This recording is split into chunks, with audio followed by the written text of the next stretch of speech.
everybody, and welcome to episode 140 of the Meet the Farmers podcast. I'm your host, Will Evans. Yes, you did hear that right. Still got it, Ben. Sounds great. Ben has very kindly asked me to join him today to interview our fellow Kite Podcast team member, the one and only Mr. Chris Walkland. Yeah. Oh, well, it's so good. Thank you so much for doing this. And I do feel like I'm on rock and roll. It feels like it's come back for one time only. Are we going to do the 5 cheesy questions at the end as well? Oh, we could do that. Let's do that. I mean, Chris isn't ready for them, but we could do that. Chris, start thinking about your favorite all-time song and favorite social media follow and things like that. For those of you who don't know him, Chris is an agricultural journalist, commentator, market analyst, and business advisor specializing in the dairy sector. He's one of the few dairy specialists in the UK, and there isn't much he doesn't know when it comes to market trends. On Fridays, Can I just interrupt there? There isn't much he knows. There isn't much he knows. On Fridays, he can be found broadcasting his regular and very unique dairy market reports on the Kite Podcast. And anyone who's listened to that podcast will understand what I mean when I say unique. Chris, welcome to the show. Thank you. Yeah, Chris, welcome. Let's start at the beginning. So you grew up in North Yorkshire, but you went to school in Newbury and then Bath. Tell us about your time growing up. Well, my father was a Methodist minister and he died young. So the Methodist Church actually paid for my brother and I to go to boarding school. Mum didn't have any money at all. And if that hadn't happened, we probably would have been split up as a family. So things were pretty tough for my mum in those days, but the Methodist Church paid for us to go to school. I went when I was 9, my brother at 11. So that was 200 miles away from home. Wow. And it was pretty daunting at the time. I've got a 9-year-old daughter, and I can't imagine her having to go to the other side of the country. That must have been huge for both your mum and for you. Yeah. Well, it was, but it was also quite fun. I mean, we used to get on the train at Knaresborough and go through Leeds and York when we were like 11. Now, on our own, it would never happen these days. But we would go and we'd get off at King's Cross and mosey along the underground, 2 little lost kids from the town. Wow. But it was pretty good fun, I have to say, looking back. I wouldn't change it. And like me, you went to the greatest agricultural college / university in the country, Harper Adams. What was that like for you, and what kind of student were you? Oh, I was an incredibly diligent student. Of course he was. I mean, I wasn't one of these people that did all their work at the last minute. But I didn't find work particularly easy. I wasn't one of these people that had a brain like a sponge and could mop anything up. So I did have to work pretty hard. But Harper in my day was small. It was a really good place to be. Everybody knew everybody else practically. Yeah. Not like today. I mean, it's enormous now. We got on with everybody pretty much. And it was just good fun. A small niche agricultural college as it was then. Yeah. Have you been back since you left? Yeah, I've been back a couple of times, but it's barely recognizable now. Because I know you have, Will. Yeah, I went back fairly recently. Yeah, Chris is right. It's feels like a proper university now.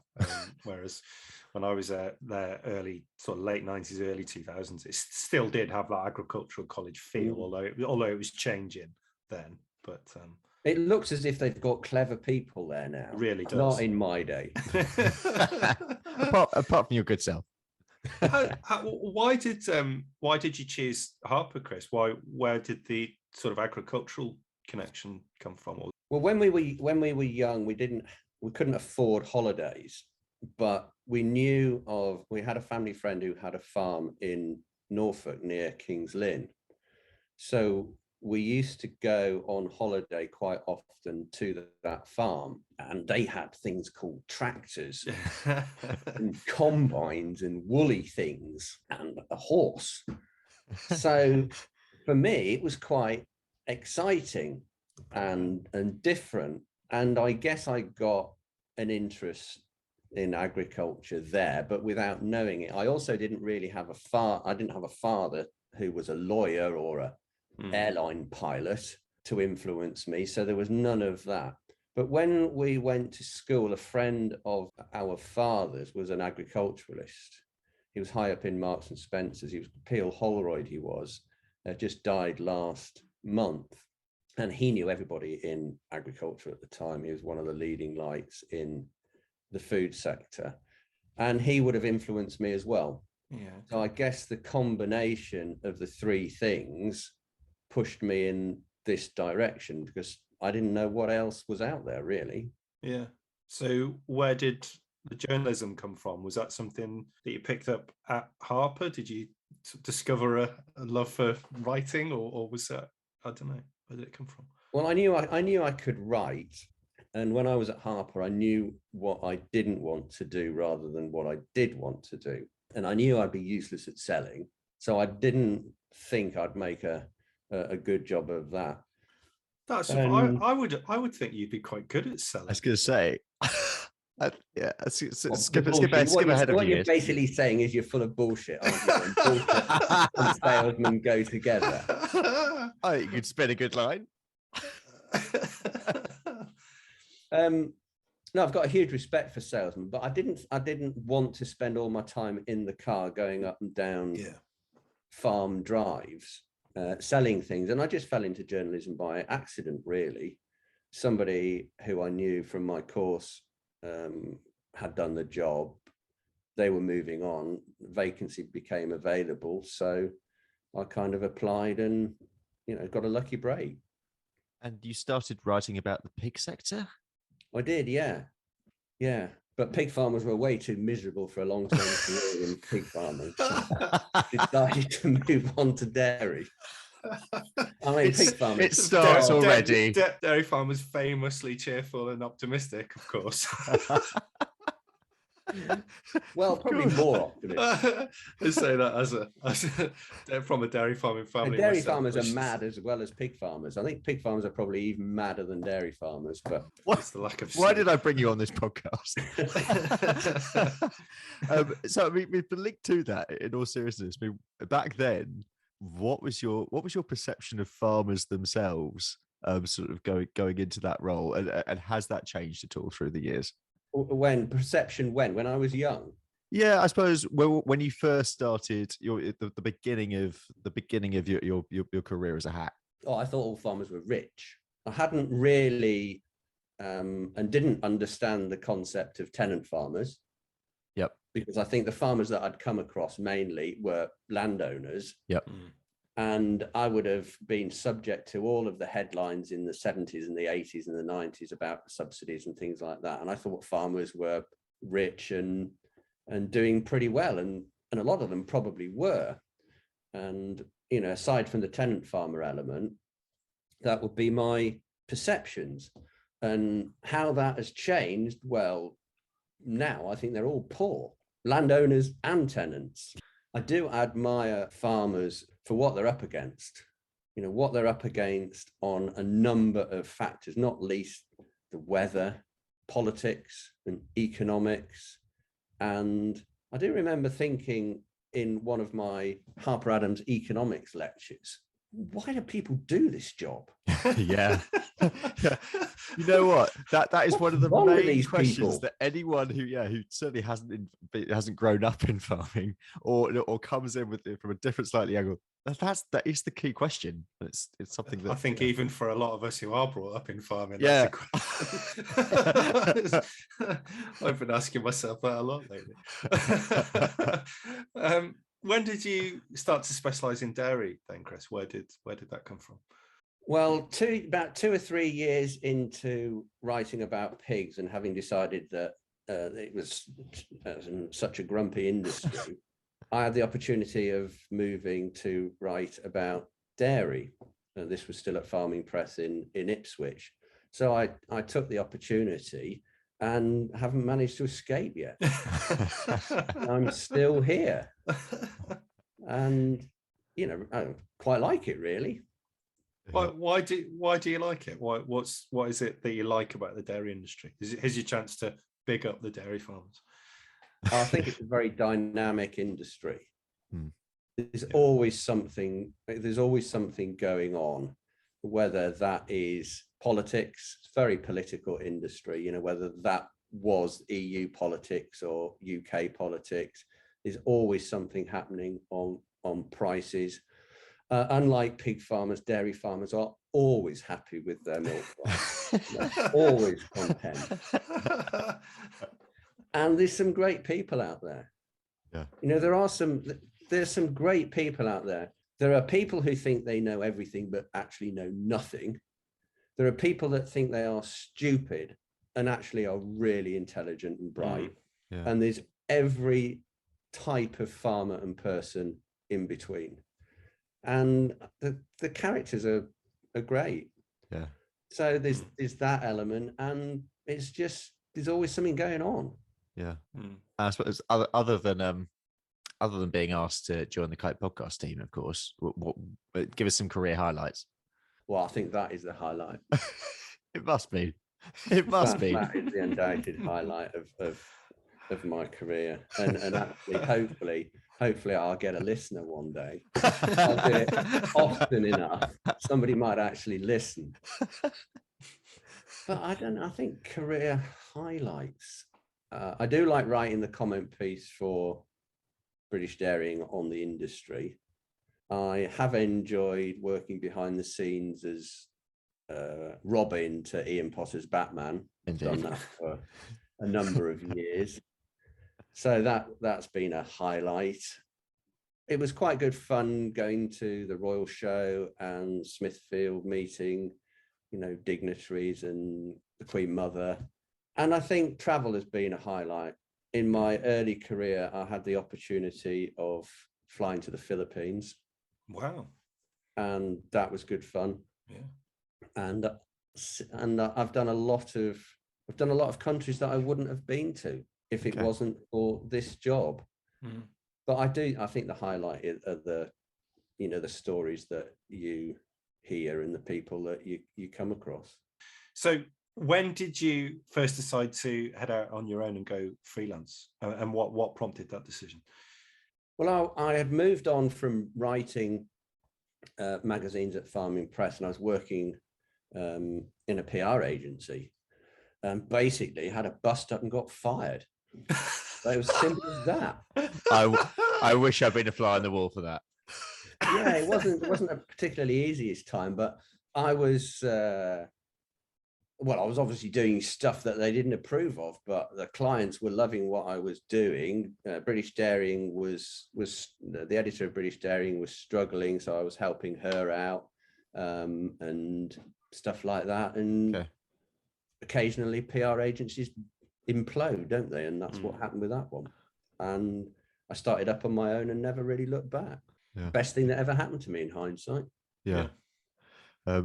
Anyone who goes to the CMEX conference will, of course, know you for your rather unique style, your jackets. Let's just say, when did you start your flamboyant dress sense? Well, I was asked to do the CMEX conference, which was a huge privilege. And I was going to be talking about cheese and butter, so I thought I'd dress like a lump of cheese. So I put a light yellow jacket on. And the next year, and I was also talking about price movements, and I like to use colours, you know, red for negative, green for positive, yellow for neither now nor summer. So I thought, the following year I was asked to do it again. Obviously, no one listened the first year, so they thought they'd have me back. So I had red and green jackets as well, and did a swap. And what I've subsequently found out is that nobody listens to what I say, but they do remember what I wear. That will be on my epitaph. But on a serious note, I think that you can't educate people, you can't explain things to people if they're not listening. And if you entertain them, they're more likely to listen. So that's another reason why I decided to do it. And now it's a real talking point for the conference. Not what Walkland's going to say, but what's he going to wear every time. I think that's a really interesting point there, actually, because I guess all of us on this call are in some degree or another involved in communications in to varying degrees. And I've sort of done a few things where I've spoken to groups of young people in farming, and I always do tell them to make sure you are totally yourself and let your own personality come out. Don't sort of do things very prescriptively or toe the line and do things as you should. Make sure you do it as you, and I think you are a really good example of that. That you are relentlessly yourself, and I think that's why people enjoy reading your reports and listening to the Kite podcast. Actually, I'm not trying to embarrass you there, but I think you're a really good example of that. Well, I think you have to try. You have to be yourself, and one of the things I remember from my career is when I moved from journalism into PR, I had a feeling that PR was changing. Right, public relations and writing was changing. I didn't know how it was changing. I just had a funny feeling that it was. And what I think happened is, with that attitude in mind, I actually changed the way that I did it. Okay. I actually changed the way that people wanted their messages to be portrayed. And it worked, and it worked for me. Obviously, it didn't work for the PR agency, but it worked for me. It worked for the client. Yeah. So I think if you have a conviction inside of you that you think something is going to happen, then believe in it. And before you know it, you've actually made the change that you think's going to come without you necessarily knowing in what direction or when or how. Listeners who don't listen to the Kite podcast, I'm sure That's all of them. I'm sure they're in They all do. Numbers are going up, aren't they? But they won't have had the pleasure of hearing your milk market reports, possibly. They might be wondering, though, what a dairy market analyst does day to day. Can you describe the process of putting together one of those reports? Yeah, well, I get up early in the morning, about 11. Like all journalists do, and then just start plucking figures out the air and sticking them in a spreadsheet. That's what I thought, to be honest. Yeah, and everybody believes them. No, seriously, I track a lot of different sources of numbers all over the world, really, on milk volume, on prices, views and opinions, and basically chuck them into a computer and lots of different spreadsheets and chew over the results that come back with one objective in mind. And that objective is to try and digest all of that in a format that allows farmers to get a view of where their milk price might be in 6 months. They know where it's going to be in 2 months, but what about 6 months or 7 months? If you wind the clock back, I remember several years ago that I wasn't doing what I was doing now. And dairy farmers were misled by what was being published and what was being said into spending quite a lot of money on kit and materials on the back of what they thought would be a good milk price in 3 or 6 months' time. And in actual fact, a terrible milk price came along. Okay. Yeah. And they were left high and dry. Yeah. And at that time, the rhetoric in the industry was, we only want to know the good news, don't tell us the bad news. So people didn't tell them that the milk price was going to crash in 6 months' time because the farmers didn't want to know that. So what happened is they went out and spent a load of money. The milk price crashed. Yeah. So now I don't really care if people say, oh, you're doom and gloom, you're talking the job down, blah, blah, blah, because farmers are better off knowing what's coming than not. And if I take a bit of flack on being doom and gloomy, at least I can hold my head up on a night, tell them and know that I've told the truth. Farming's a long-term game, isn't it? And we're going through a key time of ag policy reform at the moment. Maybe the biggest period of ag policy reform in our lifetimes. Where do you think we're heading to at the moment in terms of how politicians get involved in the farming world? Oh, well, I think our politicians are a comment of being stupid, ignorant, reckless, and damn right bloody dangerous, if you ask me. And if we're not careful, they will not just lead farming down the river, they'll lead it to the bottom of the river. And I think it's the ability and resilience of farmers that will prevent that happening. I do live in faith that the cretins that we've got in play at the moment will soon be replaced by other people that know what they're doing, because they're just abysmal. But, you know, working in the pig industry, I saw the stall and tether ban come in, and there were all of the warnings from the pig farmers and the pig industry about exporting our industry on the back of a unilateral stall and tether ban. But still, the politicians went ahead and made unilateral decisions that screwed the industry.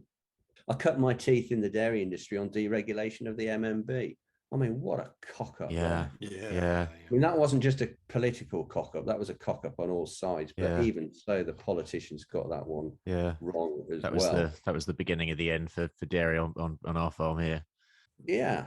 But I'm very optimistic that sense will prevail one day. You know, sense with the politicians, sense with the public on climate change, and, you know, sense with the media. I mean, the media have no idea on farming, do they? They really don't. I mean, you take all this vegetable stuff. I mean, vegetables are great to eat, aren't they? Fan-bloody-tastic. Let's eat more vegetables. Who's going to grow the damn things? Yeah. And where? And where? Let's take where. Okay, so it's going to be in the east. It's not going to be on top of Snowdon.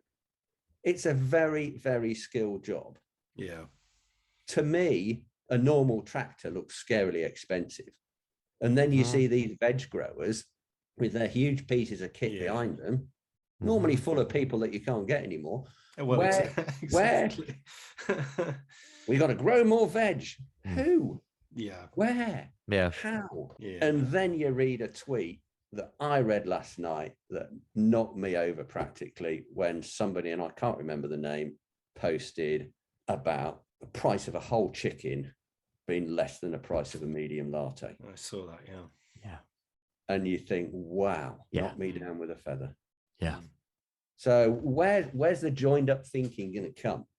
Yeah. And Minette Batters is repeatedly saying that the government isn't listening. Now, if people aren't listening to Minette, I mean, I'm scared of Minette. I'd listen to her. If people aren't listening to Minette, one of the greatest ag leaders we've had for many years. Yeah. If we get somebody lesser than Minette, we haven't got a chance. Can you think of any examples through the years of any politicians involved in or connected with farming who've actually done a good job? There will be some. I think one of the problems that agriculture has is the number of ministers that we've had. Yeah, I'm just certainly in go recent on. years. It's like an underperforming football club, isn't it? Chopping and Yeah. changing the managers. Yeah, now It's like Everton. This is. I've got a slide up just out of accident. Really, we had 4 in 6 years between 2010 and 2016. Okay. Right. How many have we had since 2016? I don't know. Another 3? Another 4? Must be. Gove's been since 2016. Obviously Eustace. I can't think of her name. There was Liz Truss, but I can't remember when she was. Yeah, she was 2014 to 2016. Gosh, she was that long ago. Wow. They were both complete disasters. Oh, Andrea Owen Leadsom. Patterson. Oh yeah, whatever happened to Owen Patterson? Yeah, he was there. Caroline Spellman. But, you know, if you go through DEFRA's track record, I mean, there was the farm payments fiasco, there was the IT disaster, foot and mouth was a fiasco, the badger culls just awful. What else springs to mind? Oh, they managed to cock up flood relief. The leadership has been dreadful. And one of the reasons leadership has been dreadful is because if you've got a minister in charge every 2 years, a different one, then it's going to be bad. If you were a PLC company and you changed your chairman and you changed your MD every 2 years, like agriculture changes its minister, then you're going to have a share price on the floor and nobody's going to have any confidence in you. Just while you're here as well, Will, is this sort of a similar? Is this a similar picture over in Cardiff? I don't know, because I often my views, probably political views, are probably quite different than a lot of farmers. Yeah, but the general sense you get from Welsh farmers in terms of their perception of Cardiff. I mean, there's a lot of frustration, obviously, with TB. That's the big one. But I know Leslie Griffiths reasonably well because she only lives up the road, and I like her. I think she's been out to our farm a few times, and she listens to. I think she's keen to listen to farmers. I mean, whether that actually translates to action. She certainly spoke well at Oxford. She did, and very good response, actually. And we actually was quite interested. There's a lot of English farmers, I think, were quite impressed with how she spoke, and Edwin Poots, Northern Ireland Ag Minister. I think, like the rest of us, we're all pretty frustrated with government, but and the speed they operate. But I would suggest that we've perhaps a little bit better served in Cardiff in that department than you are in England. Yeah. Anyway, before we do Will's quick questions, we're going to do the final two questions that are normally on this show to you, Chris. The first is, if you have a message for the public, any message, what would it be? Message to the public: have confidence in farmers and the food they produce. Grand. Nice and quick to the point. And finally, and this will be an interesting one, a message from Chris Walkland to farmers. Have confidence in your own ability to thrive and survive. Great. Over to you, Will. I'm listening to my podcast. Oh, of course. Yeah, let's get that in there. Going away from farming then, and this was a question I always used to ask, and I deliberately used to ask farmers this question actually at the end of my podcast, just going back to something we said earlier, is that I was trying to show non-farmers listening that farmers are human and do have things like favorite songs. So on this, so what is your all-time favorite song, Chris? It would have to be one from when I was at prep school. Okay. Probably, because going there at 9 and hiding radios in cupboards and under the pillows because they were all banned, and listening to Radio Caroline. It would have to be from that era, but I wouldn't be able to pick one, I don't think. Probably Stairway to Heaven or Freebird or something like that. Yeah. Oh, I love it. I love a bit of Leonard Skinner's good. Freebird. Classic. Okay. And then the other one I always used to ask, just for fun really, but what's your favorite agriculture related social media account to follow? Who do you think does a good job? I think you're supposed to say Becky Leach here, I think. Well, I'm obviously in love with Becky. I wouldn't be able to answer that one, I don't think. I do admire a lot of farmers who have the time and put the effort into communicating with the general public via Twitter, and a lot of books are being written, and I'll take my hat off to them because I wouldn't have the time or the inclination to do it. I think I'd choose Joe Stanley. Joe is on the list. I think we'll call it a day there, but thank you so much, Chris, for coming on. Seeing you week in, week out on the Kite Podcast, it was nice to hear a little bit more about your story, and thank you also to Will for coming on to co-host today. That was a real pleasure. Next week, I was just going to say, it's a shame my mother's not alive to listen to it, really. At least you get one message on my life story. Next week, I'll be speaking to our co-boss, senior consultant at Kite Consulting and the producer of the Kite Podcast, Becky Leach. I hope you can join me then, but until then, have a great week.